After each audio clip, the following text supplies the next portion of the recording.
میرے ایک انکل بیمار ہو گئے تھے، عمر کافی تھی، مگر ان کی باتوں میں ابا سے محبت باقی تھی۔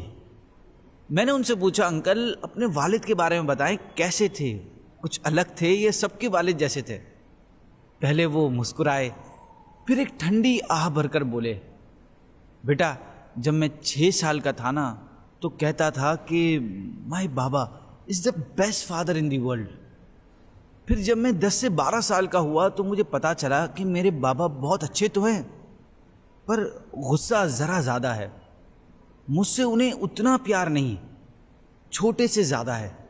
ہاں مجھ سے کرتے تھے جب میں چھوٹا تھا، وہ تڑپ جاتے تھے جب میں روتا تھا، پھر جب میں 17-18 سال کراس کر رہا تھا تو ہر بات پر بھڑک جاتے تھے۔ چھوٹے کی ہر غلطی معاف ہے، مجھے کھری کھری سناتے تھے، مجھے کہتے تھے تم میرا کہنا کیوں نہیں مان لیتے ہو؟ جس بات سے تمہیں منع کروں وہی کرنے کی ٹھان لیتے ہو۔ میں ان کی باتیں نہیں مان سکتا تھا، ایک پرانا ذہن نئے ذہن کو کیسے جان سکتا تھا؟ وہ اپڈیٹ نہیں تھے بالکل بھی، وہی پرانی سوچ تھی، گھسے پٹے قصے تھے، ہر بات بور تھی۔ اور پھر جب میں 24-25 کا ہو گیا تھا تو میرا ابا کے ساتھ رہنا مشکل ہو گیا تھا، میری سب باتیں ابا کو بری لگ رہی تھی، پتہ نہیں امی بیچاری کیسے گزارا کر رہی تھی۔